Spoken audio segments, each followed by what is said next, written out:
예, 여러분 안녕하십니까. 주식경제 시사타파의 박상욱의 쓴소리입니다. 예, 오늘은 특별한 시간을 가지려고 하는데요. 예, 제목은 우크라이나를 망친 국내 재벌과 유대 재벌입니다. 예, 여러분도 아시겠지만은 그 젤렌스키라는 대통령이 유대 가문 출신입니다.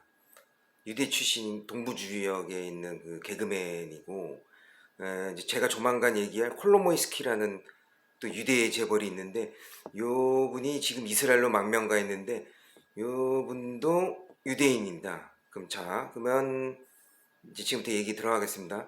먼저 뉴욕 타임즈에서 젤렌스키 유대인 정부를 비판하는 기사를 냈었어요. 군과 정부 정보부의 요직이 왜 비전문가 34명을 지 친구나 코미디언들로 이렇게 포섭을 했냐, 포진을 시켰냐. 또 거기에 콜로모이스키라는 금융 가문 사람들도 포함이 돼 있어요.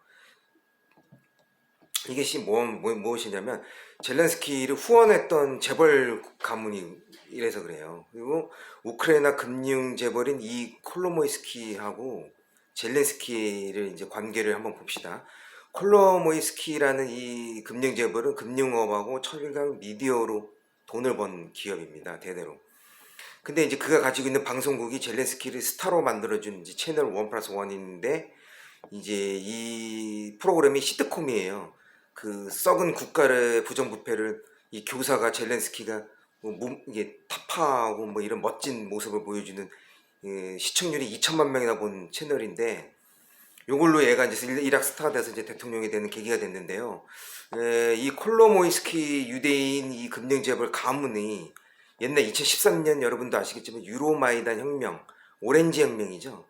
이게 뭐냐면은 친서방 쪽에 유로 가입하고 나토 가입을 해서 나라를 좀 더 잘 살게 하자는 게 우크라이나 서방 지지자들에 의한 이게 혁명이에요. 근데 이쪽에 이제 이 콜로모이스키 가문이 돈을 좀 사재를 털어서 이 공로로 그때 당시에 포론세코라는 또 친서방 정부가 있어요. 포로센코라는. 이때 이제 주지사까지 하고 이제 유명 스타가 돼요. 근데 이제 이 포로세코 입장에서는 나중에 자기가 재선을 하려면 이 인기가 많아진 콜로모이스키를 몰락을 시켜야 되거든요. 여기 유대인이 있잖아요, 또. 그래서 일단 유대인의 이 최대 은행인 우크라이나에서 제일 큰 산업은행 프리바트라는 은행을 국유화를 시킵니다. 그래서 콜로모이스키를 실각을 시켜요. 그리고 얘를 이제 이스라엘로 망명을 이제 하게 됐는데요. 어쨌든 이 은행 정보 소유로 바꾼 이 포로세코 전 대통령한테 보복을 하려고 이 클론모이스키가 젤렌스키라는 개그맨 같은 유대인을 이제 후원금을 지원해서 꼭두가시로 세웠다가 이제 이런 뉴스가 이제 서방에서 지금 나오기 시작하고 있거든요. 제가 그걸 모아서 지금 방송을 이제 편집을 해서 해드린다고 생각하시면 됩니다. 어쨌든 제가 볼 때는 결과론적으로는 콜로모이스키 이 유대인 금융 세력이 젤렌스키라는 유대인 대통령을 탄생시킴으로써 이 전에 자기를 몰락시킨 포로센코 정부를 우크라이나 국민들까지 희생시켰다. 즉 우크라이나 국민들의 희생을 담보로 러시아로서는 독배를 들 수밖에 없게 자극해온 치밀한 수년간의 계획이었다 이겁니다. 그리고 후에 만약에 젤렌스키가 국유화된 유대인 은행을 민영화 분리 작업을 안 할 것 같습니까?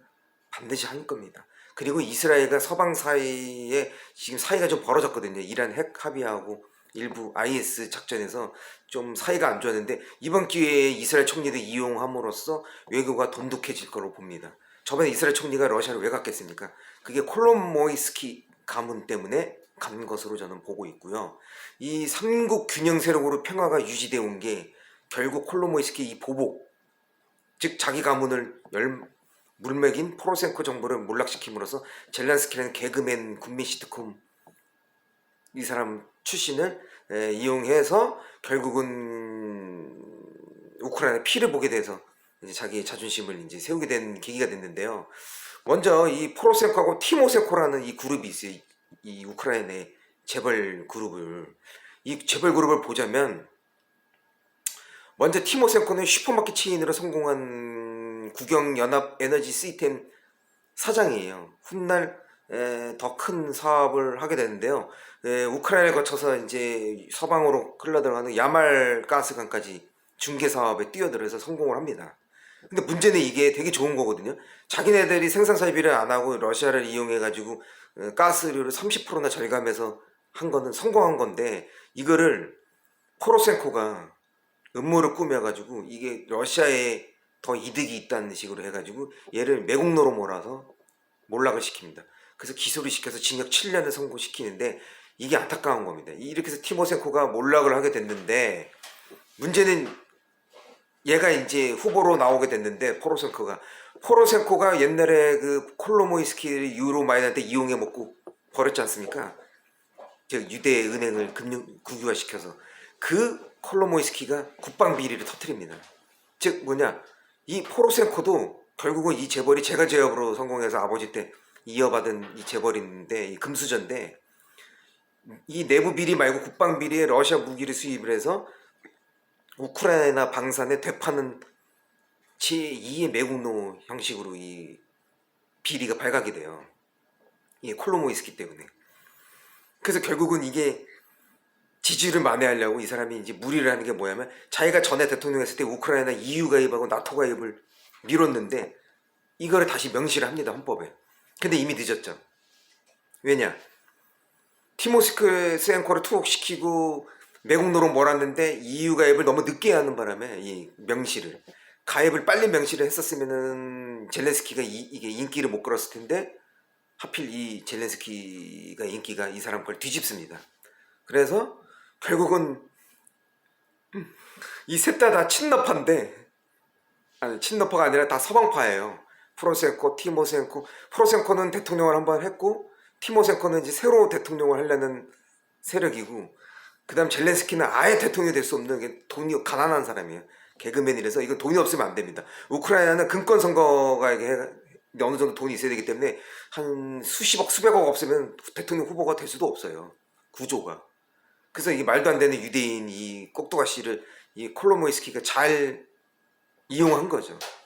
자, 어쨌든 이 티모셴코는 좀 억울한 면이 있는데, 지금 깜빵에 이제 갇혀서 이제 그 지지자들이 이 재판관들에서 암살시켜버려요. 티모셴코가 억울하다. 근데 이제 와서 티모셴코가 이제 뒤집을 수가 없는 거죠, 인기를. 설사 억울함이 풀어져도 이미 젤렌스키를 지지하는 유대인 재벌이 뒤에 있기 때문에 어쨌든 국민들은 다 넘어갑니다. 젤렌스키가 착한 줄 알고, 다 깨끗한 줄 알고. 그러는데 사실 아닙니다. 왜? 결국 그 뒤에서 후원하는 재벌 가문의 영향에서 자유롭지 않다는 오점을 남긴 건 맞거든요. 그러면 이제 지금에 와서 이 젤렌스키는 국민들을 지금 뭐 시가지전에 투입을 해서 우리나라 우크라이나를 지켜야 된다, 뭐 우리는 지금 러시아로부터 싸워야 된다 그러는데, 그 전에 민병대나 아니면 더 징병제를 해가지고 군대를 모아서 용병제도나 이렇게 더 후원을 받아서 충분히 시가전을 할 수 있는 시간이 있었을 텐데, 왜 우크라이나 국민들을 이용해서 동부지방에 있는 유대인을 지키는 이유는 뭘까요? 그 8만 명의 유대인들도 동부지역에 살고 있거든요. 지금 당장 우크라이나 국민들을 살리려면은 동부 두 개 주는 이미 넘어갔으니까, 자기네들 투표로 해서 이미 분리 지지를 해서 독립을 했기 때문에, 저는 두 개의 주를 넘기는 걸로 해서 푸틴하고 합의를 하면 저는 지금 세계에 스태그플레이션이 안 온다고 보는데, 지금 결과론적으로 이렇게 시간을 끌고 자국민을 이용해서, 즉 유대인이 우크라이나 국민을 이용해서 저렇게 시간전을 하면은 그건 자국 국민을 생명과 재산을 지키는 게 아니라 전 세계를 더, 이게 뭐랄까요, 스태그플레이션으로 지금 원자재 인플레와 지금 자국의 동부지방에 사는 유대인을 보호하려는 명목 때문에 더 위기로 좀 몰고 가는 건 아닐까요? 저는 그렇게 생각합니다. 그래서 이제 이유를 살펴보면은 제가 4개를 뽑아왔는데, 그 중에 하나가 7년간의 진통 끝에 2021년 5월에 우크라이나 의회에서 통과된 크림 위기 돈바스 반인권 범죄를 저지른 가해자 기소 특별권인데요. 이 특별법안에 서명하는데 15일 안에 해야 되는데, 여기서 이 젤렌스키가 4개월의 시간을 끕니다. 그게 첫 번째 이유고요. 두 번째 이유는 뭐냐면, 러시아하고 전쟁 직전인 2022년 2월 1일에 징병제를 폐지하라고 장관들한테 지시를 해요. 그리고 젤렌스키가 어디를 가냐면 네오나치 단체를 가서 정규군으로 편입을 해달라고 부탁을 합니다. 왜? 푸틴을 자극해서 전쟁을 하기 위해서인 거죠. 누가 네오나치 단체를 정규군에 편입시킵니까? 오히려 우크라이나는 오히려 사설 그 용병이나 그런 사람들을 써야죠. 자, 여기서부터 또 그게 있었고, 세 번째 이유는 또 뭐냐면 러시아의 침공 위기가 최고조인 19일이죠. 독일 미넨 안보회의로 가서 연설을 하는데 거기서 핵무장을 해야 된다고 얘기를 해서 핵자극을 합니다. 러시아인들의 자극을 하면서 침공 명분 중에 하나인 핵 확산 저지라는 빌미를 여기서 왜 굳이 줬을까요? 그 다음 또 하나 이유가 있습니다. 네 번째죠. 전쟁 한참 중에 국민들 보고 시가지 전투, 아까 제가 얘기했죠. 나라를 지키라고 합니다. 자, 예비전이 정규군이나 예비군이 시가전을 해야 되는 거를 마치 생중계하면서 국민들의 희생을 강요하는데, 이게 제가 찾아보니까 인민 몸빵 전술이라고 옛날 빨갱이들이 하는 거예요. 가난한 나라에서 옛날 레닌이나 이런 유태인 새끼들이 이 국민들, 이 인민군 새끼들이 이용해가지고 몸빵을 해가지고 시간을 벌겠다는 작전이거든요. 이런 후진국의 빨갱이 전술까지 쓰는 이 젤렌스키가 과연 이게 개그맨이 머리에서 나올 수 있는 전략이냐? 전 그렇게 안 봅니다. 그 뒤에는 이스라엘과 그 콜로모이스키가 있다고 봅니다. 그래서 이 두 새끼들이 한 치밀한 작전이 아닐까 저는 이렇게 생각을 하고 있고요. 최종적으로 제가 볼 때는 지금 현재 저는 젤렌스키가 진짜 우크라이나를 위한다면은 지금 멈춰야 됩니다.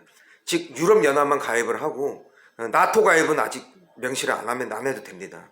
왜? 자국 국민이 죽는 게 먼저지, 그 유선 그 생명을 보호해야 되는 게 먼저지. 지금 나토 가입해서 나아질 건 하나도 없습니다. 했어야 됐으면 그 전에 했었어야 되는 거예요.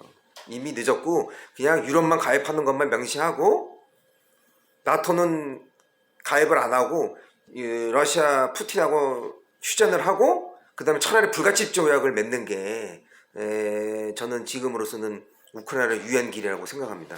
만약에 이걸 끝까지 합의 안 하고 이게 극대 극으로 가면요, 결국 전 세계 경제가 다 휘몰아칠 겁니다.